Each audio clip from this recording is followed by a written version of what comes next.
Good morning. Hey, this is your boy Gerald. It is Tuesday, the 19th, 2012.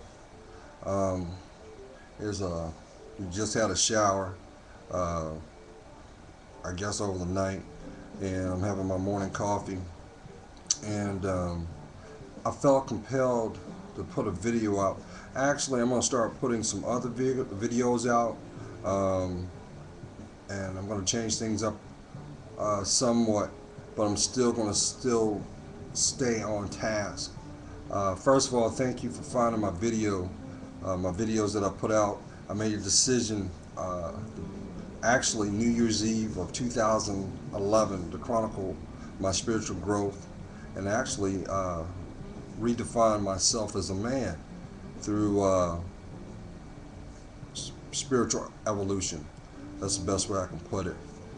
I've been very blessed and very fortunate that God has been using me uh, to help others, may it be through one-on-one interactions, uh, lending a lending an ear, giving advice, and actually that was an epiphany for me, because that made me really realize what my calling in life was to do. I thought for a very long time. My journey began in the military. I served in the Air Force for 13 years, and I got hurt. Then I transitioned from there, and I had little decent jobs that paid very well. Then I started to pursue my education, and I thought that, well, my direction is to go into the IT field. And I pursued a degree for a little while, and serving as a federal employee, uh, you deal with people all the time, and through that journey, I had a lot of setbacks in my relationships that I was in, and it would take something very earth shattering for me to finally get what I was really supposed to learn. And it's a continual process. As I held on to my faith, to my Lord Jesus Christ, I started to look in within myself. And I realized that everything is about the choices that we make, everything we do. Uh, and as I started to see how things were starting to manifest, I realized that my calling, actually, because I love people, was to be a therapist. Ultimate goal is to change my name and add doctor. And in 12 years, I'll be in practice. Uh, I'm going to, as mentioned, I'm going to be a therapist, life coach, motivational speaker. Uh, just use the talents that God has more or less rooted in my spirit all along, that I didn't know that I had. So that's the goal and direction where my walk is going. Now, I've for the last couple of weeks, I've had the unfortunate pleasure. Well, actually, it wasn't a pleasure. Um, I've had a lot of people confide in me, and I'm truly humbled about situations that they're going on in their relationships, and just in their lives. And this morning when I woke up, I felt compelled to put this message out, and I'm gonna put a couple videos out because I'm not gonna put it all out on one. I don't, and because for some people that may be just too much info. So I'm gonna break it down for the fellas as well as for the women. Uh, Today's video is more or less the power of soul searching. Why soul searching is very important. Uh, Depending on where you are in your life, you've more or less had a lot of situations that were not favorable, not producing the results you wanted, and you're probably in a position where you're trying to figure out why. Well, it starts with you. It starts with your mindset. A lot of times, we as people allow our society, the way we interact in our personal worlds, and we try to emulate what we see. But that is only an illusion. You are only responsible for what you do, not the neighbor, not not your siblings. You are. You wake up every morning. You decide to navigate your day, and then you come home and you rest. Now, in between the time you wake up and the time you go to sleep, there are decisions that have to be made. Right? We can agree that. But if you're noticing that those decisions reap negative uh, responses or interactions, you're realizing that when you communicate, the conversation is never productive. It's more or less a redundancy. First of all, you have to take that time to love yourself. And if you truly love yourself, you're going to start looking at yourself. Look at what you're doing, how you're going about doing it, and how that interacts with the people that are in your circle or in your day-to-day, may it be your work environment or whoever that may be. First thing that you must be cognitive on is your attitude and direction. If you have a disposition that is assertive, which there's nothing wrong with being assertive at the right time, but if it's coming off overbearing, the reason you're doing that is an obvious that there is something within you that is not in balance. Something's not sitting well.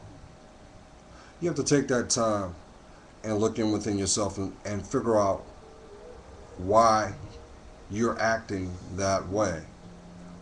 Think of it like this. When a child doesn't get what they want, they cry, they act out, they're unresponsive. There is an act of defiance. As a parent, it's your responsibility to figure out what's going on. Now, I know some people might say, well, that's when you use discipline. Yeah, there's nothing wrong with discipline. However, does it warrant the action?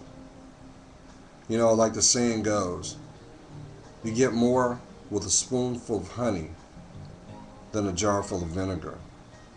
So if you're going through your day-to-day and your outlook is negative, your communications is negative, the next thing that you'll notice is not only will it affect your emotional state, but it's going to affect your physical state, because the fact that you're going to start to stress, or depending on how severe, you're going to shut down. And by shutting down, that means blocking. May it be the people that are in your work environment, the people that love you, the people that truly care. Now look, there is nothing wrong with having boundaries. You must always have boundaries, because unfortunately there are what I call opportunists, manipulators, that will take advantage of your kindness, will take advantage of your sincerity, and sometimes that tends to cause people to shut down. a lot of times with women, uh, when they're dealing with a situation that seems like the odds are not in the best favor, they will tend to put up an emotional wall. They put that wall up not because they want to be spiteful. They put that wall up because they don't want to be hurt more than they've already been. So it's a defense mechanism.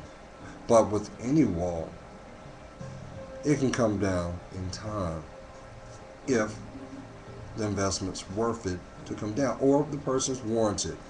A lot of times, uh, we tend to have scars from our childhood, the things our siblings may have done or said, and that more or less uh, is a transparency of how we act as adults. Um, I gotta tell you, if that may be the case for you, you need to love yourself more. Find out where the disconnect was. Forgive them. Forgive yourself. Breathe and let it go. Or, as I've come to learn, give it to your higher power. See, not to really go into the spiritual aspect, but I'm going to tell you, God makes a way where there is no way. I am a firm believer of that. And whatever you put in, you will get out. See, a lot of people live their lives like a TV dinner in a microwave. Yeah, you don't want to take the time to prepare, but you just pop it in and expect you're going to get the result, and it's good. But then you're surprised when that timer goes off and it's not thoroughly prepared, or it doesn't taste the way that you thought it would. The reason why it's that way is you didn't invest the time. You actually cheated yourself. And this is the result of your actions. There's probably someone right now going through the burden of having an estranged relationship with your family. I'm going to tell you something. No one's promised tomorrow. Your family is your family. You need to be the bigger person and reach out. A baby step is better than no steps at all. So many times that people will allow their pride to get in the way, and then they're wondering why their environment is the way they are. Be the bigger person. Love yourself more. Love yourself more. You deserve that. See, you got to remember something. You define your own self-esteem. You define your self-worth. You define your happiness. And the people that mean value to you, they should reciprocate that. And if they don't, then you need to withdraw yourself. You know, that's when you put that wall up. That doesn't mean Fort Knox. But if it's a situation where your interaction, there's always negativity, first of all, don't claim none of that. Don't claim that. Just do what you can, give it some time. And if need be, give it some space. If they respect you, they love you, and they truly honor you as a person, they will also reciprocate the actions needed to have you in their lives. And you're worth every ounce of that. A life is the most priceless commodity on this world. But it's a waste when life is not lived right. I'm going to go into some other videos. I want to convey a message to the men out there that pretty much I'm going to tell you what your significant other has been trying to tell you, but you just don't understand. That's coming in time. And ladies, yes, I'm going to also put a video out there for you, because there's things that we as men have been trying to convey. But due to how we communicate, and look, fellas, ladies, if you don't know, men and women, we communicate differently. Our thought process is different. However, that's what life's all about, of finding that middle ground. And if you invest, if it's worth the investment, don't know why that is. Don't know why that's doing that either. But we're gonna push on through. We'll keep it moving. So I'm gonna stop right now, but I got videos coming.